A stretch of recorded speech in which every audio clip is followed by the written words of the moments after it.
Hello friend, তোমরা কেমন আছো? আশা করি সবাই ভালো আছো। আমিও ভালো আছি। Welcome back to my channel Tulsi lifestyle blog. তো এখন বাজে সকাল 9টা। তো আমি এখন থেকে ব্লগটা শুরু করতেছি। বৃষ্টি পড়ে আমাদের বাড়ির অবস্থা দেখো। আর এইদিকে দেখো আকাশটা অনেক অন্ধকার, আর আরও বৃষ্টি আসবে। আর এইদিকে সকালে উঠে তো আমি কোনো কিছু কাজই করিনি, বৃষ্টির জন্য কাজ করতেই পারিনি। তো এখন আমি এগুলা সব ঝাড় টাড় দেবো। ছাগল বেঁধে দিয়ে আসছি, তো এখন বেঁধে দেওয়া হয়ে গেছে আর বাড়িও চলে এসেছি। এখন আমি ঘরটা সব গুছাই নিব, ঝাড় দিয়ে নিব। তো একটু আগে তোমরা দেখতে পেলে আমি ছাগলে যতগুলো নোংরা ছিল সব ফেলে দিছি। তো ফেলে দিতে না দিতে আবার জল চলে আসে, আর তারপরে আমি ছাগলও নিয়ে আসি। তো দেখো আমাদের ছাগলগুলো সব ছাগলেই ভিজে গেছে, আর আমি ভিজে ভিজে ছাগল আনলাম এখনই। একটু আগে তো তোমরা দেখতে পেলে কত অগুছানো ঘর ছিল। তো এই বারান্দাটাও আমি ছাদ দিয়েছিলাম, আর দেখো এই রুমটাতেও আমি ছাদ দিয়েছিলাম। এই রুমে আমার ভাই শয়। তো দেখো বিছানা গুছিয়ে নিয়েছি, রুমটাও ঝাড় দিয়ে দিছি।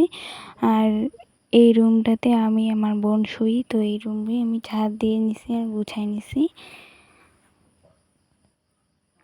আর এই রুমে আমার মা শয়। তো দেখো এই রুমটা তো আমি ঝাড়টা দিয়ে নিছি আর বিছানাটা গুছাই নিছি। আর এইদিকে দেখো আমি এখন যাব দোকান। তো বৃষ্টি পড়তেছে, তাই আমি ছাতা নিয়ে নিলাম দোকান যাওয়ার জন্য। আমি অর্ধেক রাস্তাও চলে এসেছি। তো যেহেতু হেঁটে হেঁটে যাচ্ছি তাই একটু জোরে যাচ্ছে। আর এইদিকে বৃষ্টি পড়তেছে, আর দেখো এদিকে চা পাতা বাগান। আমাদের এদিকে কিন্তু অনেক চা পাতা বাগান। তো দেখো বন্ধুরা, আমি দোকানেও চলে এসেছি। তো এখন আমি খরচা নেব। দেখো আমি দোকান থেকে বাড়ি চলে এসেছিলাম। আর দেখো আমি এখানে কী কী নিয়েছি। আমি এসেছিলাম একটা লঙ্কা গুঁড়া, আর হচ্ছে মিট মশলা, গরম মশলা আর জিরা গুঁড়া। দোকান থেকে তো আমি চলে এসেছি, এখন আমি যাব স্নান করে। তো স্নান করে এসে তোমাদের সাথে দেখা হচ্ছে।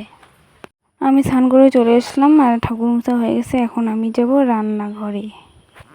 আমি চান টান করে তো চলে আসলাম, আর এই যে দেখো আমাদের ছাগলের অবস্থা। তারপরে আমি চলে আসলাম রান্নাঘরে। আর রান্নাঘরে এসে দেখতেছি ভাত তো হয়ে গেছে। আমার ভাত তো আমার বুনুইয়ে রান্না করছে, আর আমি এই যে পাট শাকটা রান্না করতেছি। আর এদিকে দেখো আমি এঁচুড়, তোমরা তো দেখতেই পেলে আমি দায়ের মধ্যে তেল মাখতেছিলাম। এঁচুড় কাটবো, এঁচুড় কাটলে তাহলে আঠাটা লাগবে না। আর এইদিকে দেখো আমি এঁচুড় কাটতেছি, আর এঁচুড়টা খুবই ছিল শক্ত। আর আমি কাটতেছি অনেকবার, কাটার পরে কাটা হয়েছিল। তো দেখো আমি কাটতেছি। এখন আমি ছোট ছোট করে কেটে নেব, তাহলে তখন একটু সুবিধে হবে এঁচুড়গুলো কাটার জন্য। তো দেখো আমি কাটতেছি। তো এগুলা কাটা হওয়ার পরে আমি বেছে নিব। এঁচড় তো আমার কাটা হয়ে গেছে। তো এখন আমি এঁচড়গুলো বেছে নেবো। আর এইদিকে দেখো আমি আর আমার মা এঁচড়গুলো বেচতেছি। তো এগুলো বেচতে অনেকক্ষণ সময় লাগছিল। আর ওইদিকে এঁচড় বেচা তো হয়ে গেছে, এঁচড় আমি বসিয়ে দিয়েছিলাম। আর এইদিকে আমার মা ভাত খাচ্ছে, তো কাজে যাবে তার জন্য এঁচড় সবজিটা খেতে। আর এইদিকে দেখো আমি এখন এঁচড়টা রান্না করতেছি। যে দেখো, তো এঁচড়টা দিয়ে অনেক জল বের হয়েছিল। তো তার জন্য আমি সিদ্ধ করার জন্য বেশি একটা জল দিইনি, অল্প জল দিছিলাম। তো বেশি জল দিলে বেশি দেখতে কেতকেতা লাগবে, তার জন্য দেইনি।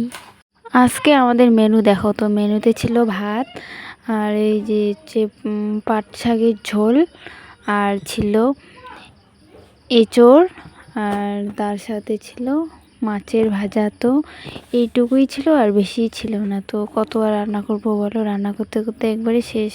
আমার তো রান্না হয়ে গেছে, আর রান্না হওয়ার পরে আমি আধ ঘন্টা পরে আমরা এখন খাচ্ছি। তো রান্না তো সব ঠান্ডা হয়ে গেছে। তো দেখো আমার বোন খাচ্ছে।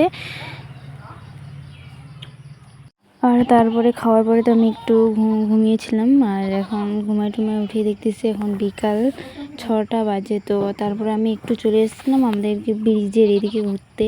আমি তো বিকালবেলা এদিকে চলে আসলাম, আমার এদিকে ঘোরা হচ্ছে, আর আমাদের ছাগলগুলোকেও দেখা হচ্ছে। তো ব্লগটা এখানে শেষ করলাম। তো কেমন হয়েছে কমেন্টে জানিয়ে দিও। টাটা।